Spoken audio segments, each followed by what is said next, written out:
Well, everybody, what's the crack? And welcome back to episode number 13 of the Inline G Flute podcast with me, your host, Inline G.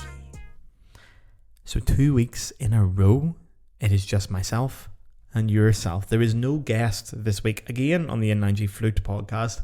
It's just me, all on my lonesome, all on my own, with you, of course. So go slip into something comfortable. Come and join me in the hot tub. The water is lovely. Now, I'm going to start off this week's episode really quickly with an apology for last week's episode. Now I can hear you. I can hear a few of you going already. It's about fucking time he started apologising for some of that bollocks he talks on the internet. I'm not apologising for what I said last week or what I say in any episode. It'll be a cold day in hell before I apologise for what bollocks I talk on the internet. But what I am going to apologise for is this morning or yesterday morning, I was flicking through last week's episode in the video version to try and find some clips. So I make the small clips for social media to try and get people in through the door for the podcast. So I'll take the best bits of the podcast and shorten them into a minute and throw them up on the internet. Now I was flying through looking for a few clips and I realised I looked like the fucking Undertaker the whole way through. I was dead. I was so fucking tired. I had a face on me like a pasty supper and it was not for good viewing. Now of course the episode was well researched, well structured and beautifully expressed, but it just lacked that energy that you've come to know on the Inline G podcast, and I'm very sorry for that. I was in Newcastle upon Tyne the weekend before, seeing the band Busted, the pop rock band from when I was a kid, and to be honest, I got super drunk the entire weekend and forgot to research and record an episode in advance. So 2 days before, I did it last minute, and I was fucking dead doing it, and that came across very clearly, which is why there was only 2 clips out of that podcast, a record low, and even the second one was scraping the barrel. So I'm apologising for that, but I'm not apologising for the bollocks I talked. So anyway, apology out of the way. This week's episode, what are we getting into? So, I told you this last week, this week is going to be a continuation of last week's episode. So last week, we had the episode called, I wrote it, I should know, Rompal Galway Pau, the Royal Lineage, where we looked at the 3 great kings of the flute world, the 3 greatest, most successful artists in the history of the flute world, their lineage, what they have in common, and what they all did uniquely. Now, I promised you this week we'd move on to a succession of that, if you will. And we have, but also the episode I wrote this week has been split again into 2. So this has become a trilogy. The reason I've split it into 2 is because I should start doing this more often. I was researching the episode, I wrote it all out, and I thought, fuck, there's quite a lot in there. And what I've done before is went, sure, it'll be grand, just talk fast, and you'll squeeze it all in. Instead of going, well, why not split it into 2 episodes? Make your podcast length the target 35 minutes, which I've been trying to do since the fucking start, but I just can't stop talking bollocks. And then 35 minutes goes by like that before I've even done the introduction. He says 3 minutes in already. So I've decided to split it this week, 2 parts, and this will be a trilogy overall. Now, do you need to see the first film in the trilogy to wonder or to work out what's going on this week? No, you don't. If you didn't hear last week's episode, it's not really that important. Think of it kind of like American Horror Story, like a new season of American Horror Story. There's a couple of things you go, oh, I recognise that. I've picked up on that, but you don't need it to follow the plot. So don't worry if you haven't. If you're not a flute player, though, I would maybe recommend going and giving it a quick listen, or at least Googling the names of Jean-Pierre Rampal, James Galway, and Emmanuel Bayou. They're in the episode last week. To get an idea of who we're talking about. Beyond that, you're ready for this episode. You're ready to rock. So yeah, I really want to make these episodes under 35 minutes. That's been a goal of mine for a while, but as you know, I'm Irish, and Irish people talk bollocks. If talking shite was an Olympic sport, we would win gold every year and be the only thing we win gold in.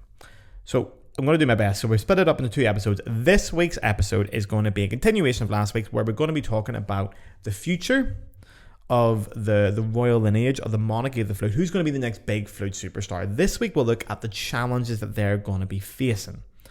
So there is a lot of different things that the next flute superstar is going to have to deal with that the previous ones didn't.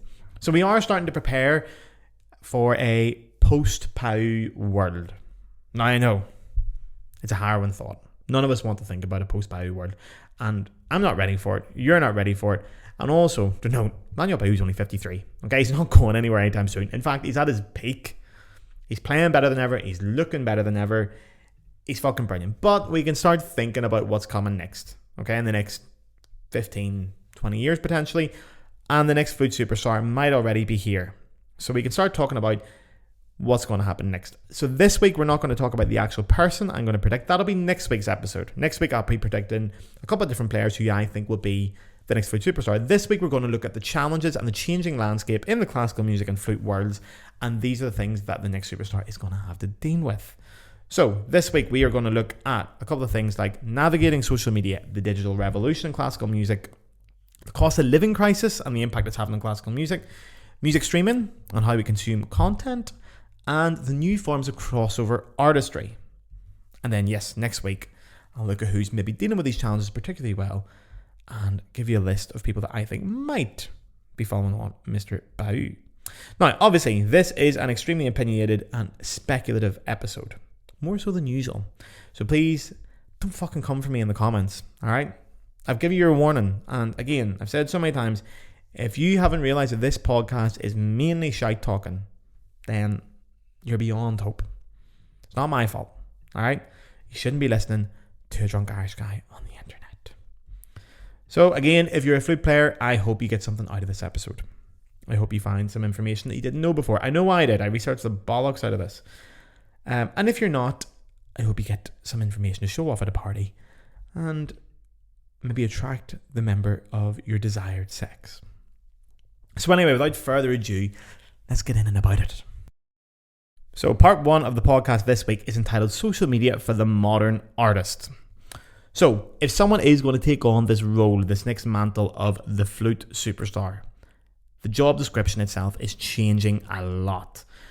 Galway and Rampal never had to deal with social media. And to be honest, Emmanuel Bau got his fame before social media really kicked off, and so he's kind of managed to avoid a lot of the things that came with it.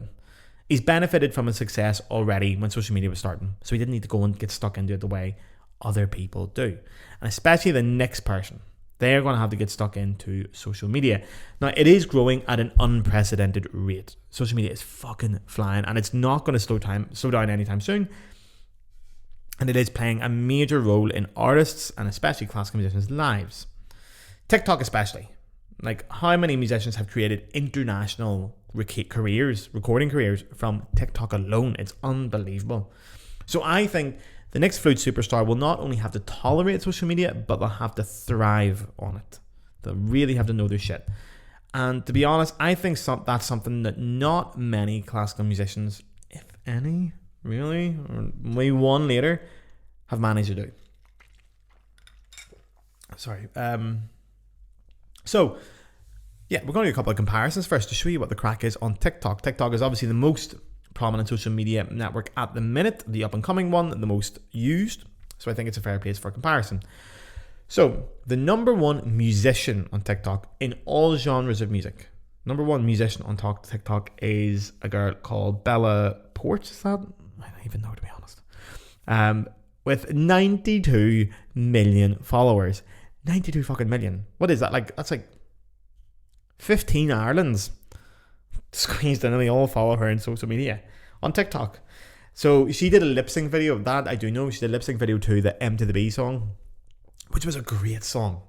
And I kind of feel like the girl who wrote the song should be more popular, but she did a lip sync video to it, and then that was one video, exploded. Fucking exploded. No previous professional music experience, like no professional recording or a career of any note to talk about. And then bang, suddenly she's now got a contract with Warner Records, a good few EPs out, and her debut album is in the post on the way.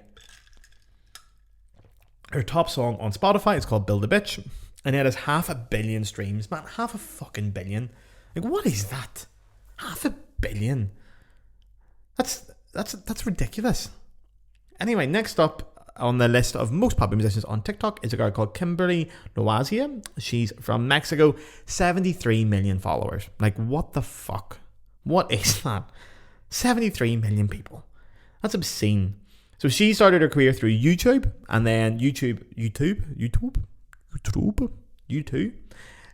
and then TikTok sort of took her career to the next level and sent her into the fucking stratosphere, and now she's massive. And the third in the list for most popular musician on TikTok is BTS, who, okay, they didn't start. It's the Korean boy band. I'm sure a lot of you are familiar with them. To be honest, I wasn't, and I've listened to their absolute dog shit But I don't want to slag them off too much because I don't want to look like that old man on the internet who doesn't understand modern pop music. But man, what the fuck is BTS? They're so shit. Pop music in my day was good. Man, we had Kylie Minogue, we had Holly Valance, we had Westlife, Backstreet Boys I tolerated because they were good, but they are American.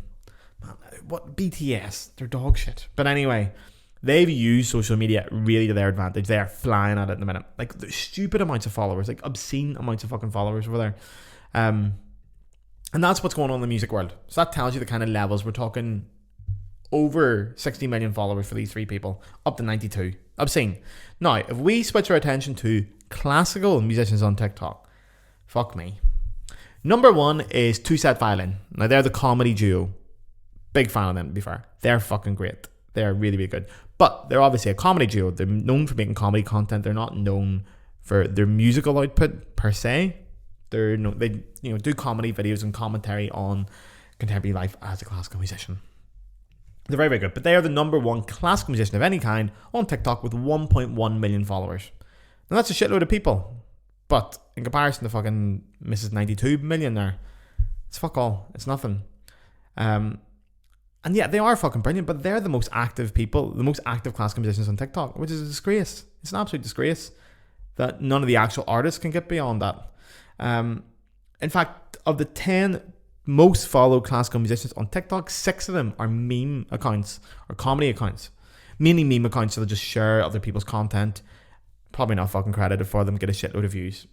It's ridiculous, but yeah. The ones within it, in the top 10 who aren't comedy or meme are the piano guys, who are fucking shite. Kameen Thomas, the cellist, and Nemanja Radulovic, who is actually fucking class, to be fair. Nemanja is a very, very good violin player. Really, really good. But all them, we're talking less than 200,000 followers. Now, as of this morning, I have 293 followers. Not 293,000, 293. But I'm coming for you, Nemanja. Watch your back. Now, okay, classical music, it will always have less of a following. It's the nature of the art form. It's a little bit niche for many reasons, which I'll probably touch on in another episode. Now, Emmanuel Bau, for example, the most well-known flute player, has got a good social media following, but again, it's a result of his previous success and not... He didn't get famous on TikTok or Instagram, or I don't even know if he's on TikTok, but Instagram or Facebook. He didn't get famous on it. People follow him because they know who he is already, and he's on it, but he doesn't utilize social media in any way. He posts all right on it. You know, he liked one of my stories once, and I had a moment. But the next flute, Monarch, is going to have to properly use and utilize social media in all its forms. Properly get stuck into it. We need a classical musician to hit 10 million followers. That's what we need first. Before we even think of it being a flutist, 10 million followers. But why can't it be a flute player? Why can't the first 10 million follower account on TikTok for a classical musician be a flute player? You remember fucking Jimmy Galway got to number 3 in the UK charts?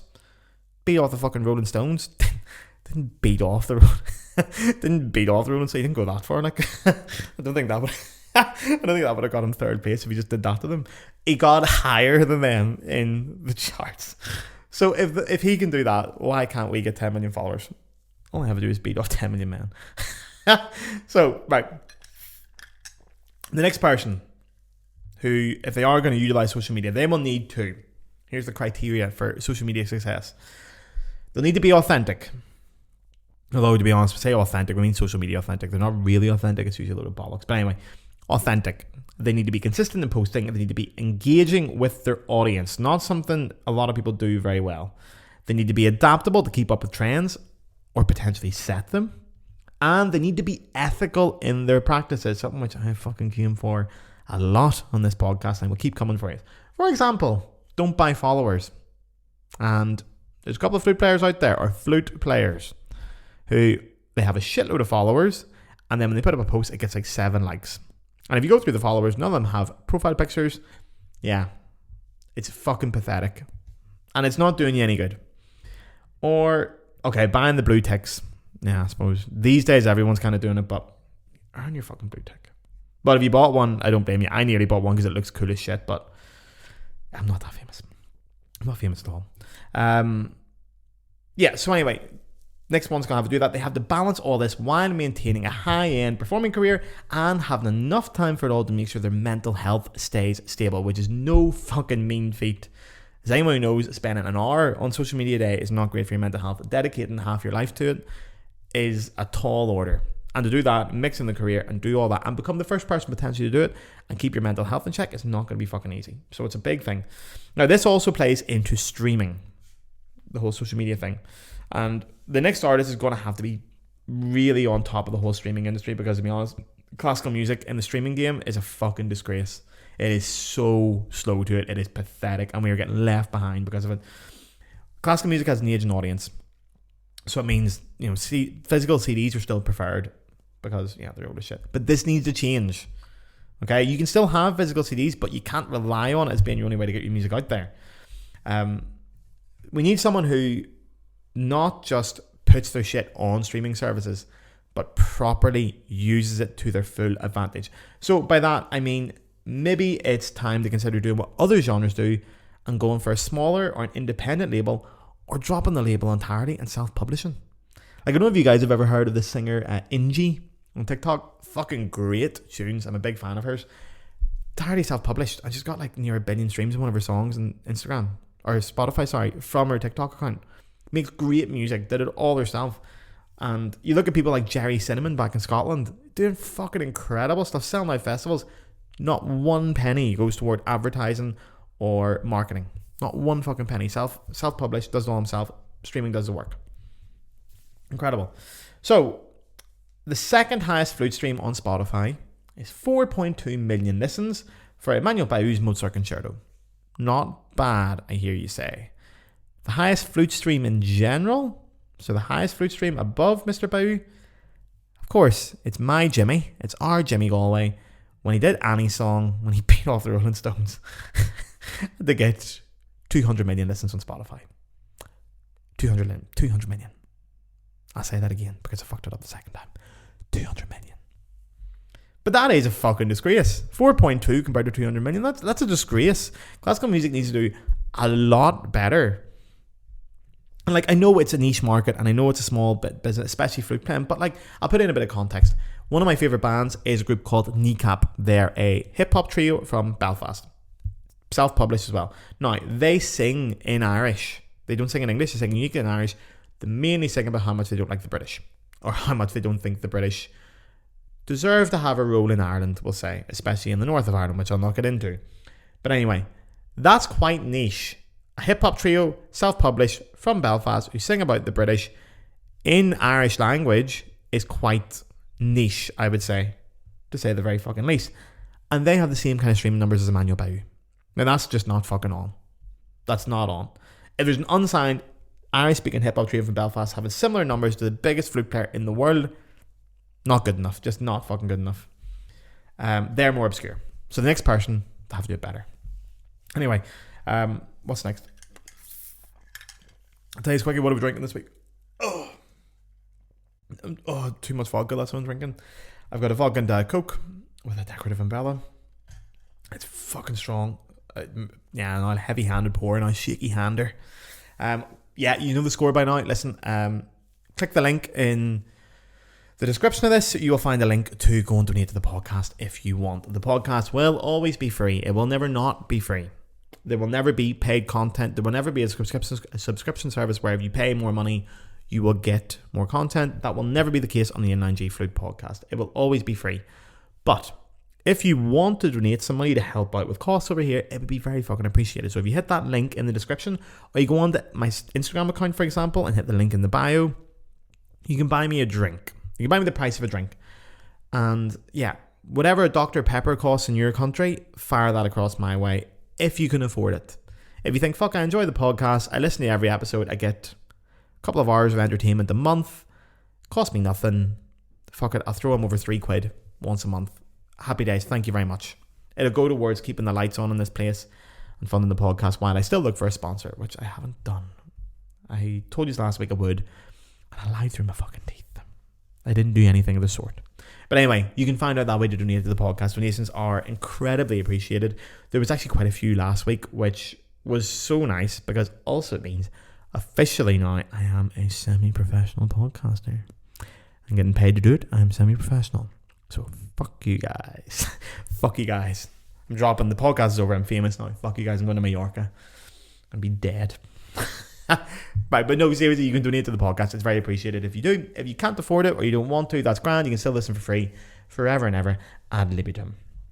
Okay, the next part of the podcast is, the next section is going to be talking about the crossover, artistic crossover with different genres and the cost of living. So like I said, the next thing to consider, like the Three Kings did before, is what the new person's crossover genre will be. So the lads before have done it. Jean-Pierre Rampal crossed over. Audio listeners can't see this, but I am doing the inverted commas that we call it, the wee bunny ears. Crossed over into the Baroque. Jimmy Galway beat off the Rolling Stones. And he also crossed over into different types of music. And Emmanuel Bayou has done jazz and contemporary music. They've all went into different genres to push themselves on to be mega famous. What's the next one going to do? What does the modern flute player need to do at that level to be considered in that monarchy, in that royal lineage?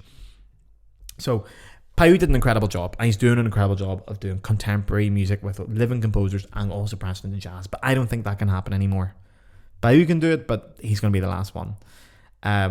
And the reason for that is, I think the biggest factor crossing into new genres can people afford to go to it? There's a cost of living crisis at the minute, for those who aren't aware. And a lot of people in classical music aren't fucking aware. None of us can afford anything. We're all skint. And that plays into our entertainment and the choice of music we listen to and can go watch. Now, jazz and contemporary music, not affordable if you're going to classical music as well. They're about the same price as classical music. And it's an important topic. It's something classical musicians really need to start fucking remembering. And the cost of classical music will be a future episode. I will touch into this properly because it's something I'm very passionate about. But for now, I'll give you an idea of comparison. So I went on to the Google and I stuck in concerts coming on in London this weekend to give you an idea of how much live music costs in London. The reason I didn't choose America is because fuck America. I don't give a shit. It'll be in pounds and it's a developed country we're going to look at. I'm not going to America for concerts. I don't even know what dollars are anymore. So everything in America costs $20. $20. Fuck off. Shite. But I will do all the costs in pounds and euros and dollars. Anyway, what's coming on in London this weekend? So the LSO, London Symphony Orchestra, they're going to be doing a lovely bit of Rachmaninoff at the Barbican Centre. Fantastic. Tickets cost up to £70. So that is about €80 or $85. The London Philharmonic Orchestra are doing a Dvorak symphony with some other things. Now, the tickets will go up to £60, which is about €70 or $75. The London Contemporary Orchestra, who do contemporary music, obviously, and modern music, are charging up to £45 for their next concert, which is actually a jazz one as well. Now, these prices have to be taken with a little bit of pinch of salt. These are up to that price. The price can sometimes be a little bit less than that, not much. And if you were to buy the tickets for the concerts now, for this weekend, that's how much it would cost, because that's all that's left. Now, these are not VIP seats, they're not over-the-top seats, they're just normal seats. But they're expensive. Now, to give you an idea of comparison, Shania Twain herself, the fucking goddess of music, is playing Prism this weekend in London. Now, Shania Twain costs £14 to go see her. It costs £18 if you want to get a CD with that, and it costs £40 if you want to get a copy of the brand new vinyl along with a souvenir ticket. The View, the Scottish indie band, one of my favourite fucking bands of all time, they're in London this weekend, and actually they're in London tonight. Sorry, too late for you lads. Tonight is in Wednesday. Fuck you can't go see it. But they were there 2 days ago, and it cost £24, flat rate ticket. Great band. The Undertones are playing in London this weekend for the princely sum of £29 and 10 British pence. Now, to be honest, the Undertones are fucking amazing. They are. Yeah, I shouldn't have to explain who the fucking Undertones are. You all know what Teenage Kicks is, and if you don't know the song Teenage Kicks, you're beyond hope. You're beyond fucking hope. And they are from the beautiful north of Ireland as well, so we know them very well back there. But anyway, £29 and 10 pence.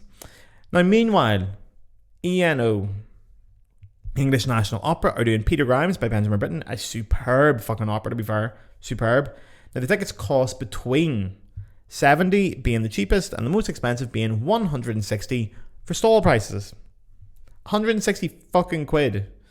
Now yes, again, the classical places do subsidies and they do discounts and they do special offers and stuff, but still, the average price is too much. And when we're talking about subsidies and cheaper prices, you can go catch a local DJ or an indie band or a club night in London for half the price. And this is the biggest point. And also, you have to consider if you go to the Barbican to watch the LSO, or if you go to ENO and you go to Covent Garden or anything like that, how much does a drink cost? Because if you go into a local club night, an indie night, you're paying a couple of quid a pint. I know it is in London these days, I think about £6 a pint, but in the Barbican, you're paying a lot more. I went to see St. Martin in the Fields recently. Not that recently, but this year. Fucking 12 quid a drink or something. So that's another thing to take into consideration with cost. People can't afford that kind of shit.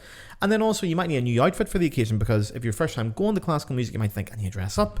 You're going to spend more money. You're just going to go, fuck it, I'm not spending that money. And you can compare it to, like, if you were looking at, like, an independent indie music night. So we're not talking The View or The Undertones. We're talking someone less well known. You can get cheap live local bands. For example, Projector. They're a 3-piece band from Brighton, indie band. They're in London this weekend. And they're a fucking brilliant band. They're superb. Tickets are 9 quid. 9 fucking quid. And you get another band with it. You get a support band. Classical music needs to fucking wise up. Now, I know it costs a lot of money to run these orchestras, but people will not choose it. You're not going to get young people picking that over a 9 quid gig. You're just not. So, instead of looking at crossovers or possible crossovers that a classical musician could do, I've instead taken the idea of doing a case study of an individual player. Oh man, there's so much vodka in that, but it is lovely. I think that's why last week's episode was lacking a bit of energy. It was lacking a triple shot of vodka. I normally hate vodka, but it's all that's left. I had a party here not too long ago, and all I have left in the house is vodka. It's actually very nice. It's Smirnoff, only the best. So yeah, I'm not going to do all the different options of classical crossover we can do now, or other genres we can jump into, because it's literally endless. But I am going to give you one player who's on social media that at the minute that I think is the blueprint for a modern classical musician. And that player is the French violinist Esther Abrami. Now, bit of background on Miss Abrami. She was born in 1996 and she studied at the Royal College of Music and then did a postgraduate degree with scholarship at the Birmingham Conservatoire. Now, when she was there, at both those places, she started doing social media videos. So little small clips, comedy clips, tapping into trends, things about practicing, things about musician life, all that kind of stuff. I started following her. She was very funny. She was doing a good job. Now, at that time, she was already ticking all the boxes that is needed to be a social media success. She was authentic. She was very consistent with her posting. She was engaging with her audience, and she was very ethical. Also, she was a fucking good player. She's a fucking good violinist, which goes beyond them all. She's a fucking brilliant player. And you don't get into Royal College of Music without being a brilliant player. I've heard people attack her on the quality of her playing, because maybe, is she the best violin player in the world? Probably not, no. But she's one of the most famous. And she has definitely got a lot of talent as a violin player. A lot of fucking talent. She's brilliant. But she, through social media, from making small little videos, has now formed this very unique path in classical music that is fucking incredible. And she is flat. She's living my dream life. She's living my absolute dream life. She's doing unbelievable stuff. So now she is signed with an exclusive record deal with Sony Classical, and she performs regularly as a soloist worldwide. Like even this weekend, just this weekend, she's at St. Luke's at the LSO in London. Her new album came out last week. A gorgeous album, which I listened to today for the first time, called Cinema, which has got movie tunes. So big themes and melodies from films with the City of Prague Philharmonic Orchestra, who are obviously well known for doing the film themes, but not the popular ones, popular again in the bunny ears. Gorgeous arrangements, but of lesser known or lesser appreciated movie hits. When you think movie hits, you're thinking fucking Star Wars and Indiana Jones and Superman and Schindler's List. It's not that. There's things like Naruto, Demon Slayer, Diary of Anne Frank, The Witcher, The Hunger Games, all brilliant music, beautiful arrangements for violin and orchestra. And her brand new album is just out. It's a great album. I would love to make an album like that. That'd be so much fun to make. She started her own all-female ensemble called Her Ensemble, who seek to address the gender gap and gender stereotypes in the music industry. And she also has this gorgeous looking, super professional, well produced broadcast is what you get on the 12th of July, super professional podcast called Women in Classical, which is what it says on the tin. She'll do interviews with different women involved in the classical music world and get their view on everything, basically, but especially their view on the gender gap and sexism and women's role in the classical music world. It's incredible what she's doing. Passion projects, just whatever the fuck she wants, to be honest. She's very heavily involved with fashion companies, playing all their events. I think she was playing at Louis Vuitton recently as well, or Dior, or one of those ones anyway, but she's always doing this kind of stuff. She had a deal recently with Zenith watches. Fucking gorgeous. Like, she's doing everything. And she's playing actual real music festivals, not like classical music ones, like electronic music festivals, big ones with the French DJ Waracles. So he goes on, plays his massive sets of crazy composed electronic music for like basically essentially a rave audience. She comes on with a violin, shreds a couple of fucking solos, people go fucking mad for it. She packs it up, takes it away with her, and then the same weekend, actually this weekend or next week, she goes on tour as a soloist with the English Symphony Orchestra. Why the fuck not? Do whatever you want. That's amazing, man. She's doing everything. She'll wake up one day and do her podcast. She'll do a ensemble gig. She'll go do a couple of press signings, play for a charity or a fashion thing, maybe a charity gig as well, look after her cats, then fucking go on stage in an electric music festival in Budapest and then on tour with the English National Symphony Orchestra. Like, what the fuck? That's amazing. That's incredible. And she built all that on her own from social media. I cannot tell you how fucking insane it has been to watch her over the last few years just build up. And then every time I log in, I'm like, fuck, she's done this now and she's done that now. She was on Quotidien the other day, the French news channel, a channel I absolutely fucking love. I mean, I guess I fancy the girl with the red hair on it. But anyway, I want to go on it. Practice my French just to be with her. And, as I said, I touched on it a little bit there, she fucking loves cats. She posts about them all the time. I think she has a shelter, or she sponsors a shelter. She used to put up a lot of posts about like kittens for adoption. She doesn't as much now, but I think there's a link somewhere on her page where you can go find it now, and it's accepted, and she does all these donations. Like, I mean, fucking cats as well. It's great. It's, what a life. She rocks, and I would love to do a full episode on her, and this has turned into a fucking episode on her, so I'm going to stop talking. But I'm in actual awe of watching her develop, and especially watching what she did from small videos and social media, becoming a massive, all-rounded, multidisciplinary artist without sacrificing any quality or any of her values. She does what the fuck she wants to do and how to do it, and she does all of it very well. I'm such a fan of hers, and people that shit on her, fucking fight me, man. Come and fight me. I'm not hearing it, because I bet you the only reason you're shitting on her is because you're jealous as shit that she is doing exactly what she wants to do with her career and doing it really well. She's hitting every fucking peak she can and just making new peaks for herself and just doing them. It's incredible. Fair play to her. And to be honest, I think she's became the new gold standard for classical musicians in the modern age. And I really, really hope that a flute player can emulate that one day. So listen, we're at 33 minutes already. Jeez, maybe a wee bit less, because I had to pause to have a drink. See, I'm glad I preempted this and cut this podcast in two, because man, I am talking so much bollocks. It's the nature of being from Belfast. So anyway, next week I'm going to be looking at the players that could take on this role that Manuel Bayou currently takes or holds, which is the monarch or the king or the queen, potentially, of the flute world, the throne. But you have to wait till next week. I'm going to record it now. I'm going to go downstairs, get myself another drink, and I'll be back up to record again. Now, also, you'll be waiting a week for it. In the meantime, I'll be flying to Belfast. I'll be away to Belfast. By the time this podcast comes out, no, I won't be in Belfast yet. I'm going the Tuesday after you guys hear this. After that, I will be going to Belfast. I've got a lot of episodes lined up, which I'll tell you more in the next episode. And if you remember Jakob from episode 10, he's coming with me. So get ready for some TikToks of Belfast pubs, Belfast food, all that kind of shite, if I can be arsed and if I'm sober enough to be on the internet. So if you have anything you want to see about Belfast, you want to know about Belfast, fire me a message when you hear this. I'll be going on Tuesday. And yeah. And then I'll be recording at least 3 episodes in Belfast of this podcast as we take this bitch on the road, man. We're taking it international. We're going Cologne. We're going Belfast. We're going back to Cologne. But it's going to be great. Also, before I go quickly, video listeners, fuck me, man. When am I ever going to get that right? Video watchers. I've got a new t-shirt. This is the first Inline G Flute podcast t-shirt. It is not available for sale. This is a one-off. I might start selling them. Okay, my last merch idea didn't exactly go down the best. That might have been a bit short-sighted of me to do a giveaway on the last merch idea. So I'm trying to shift them quite quickly. But the next bit of merch might be t-shirts. The logo is fucking gorgeous and it looks really nice.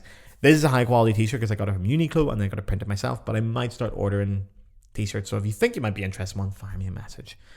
And we'll see what merch we get sorted. Anyway, guys, stay safe. Look after yourselves. Have a lovely weekend. Let me know what you get up to in the weekend. Do you know what I'd love to hear as well? Last thing, and then I will let you go, I promise. Where do you listen to this podcast? How do you listen to it? Do you stick it on in the background? Do you pick it up a little bit and come back to it? Tell me what the crack is. Give me a bit of feedback on how you would like me to structure the podcast. Anyway, 35 minutes. I'm going to make it probably. Right. I love you guys. Have a great weekend. Big smooches. Mwah.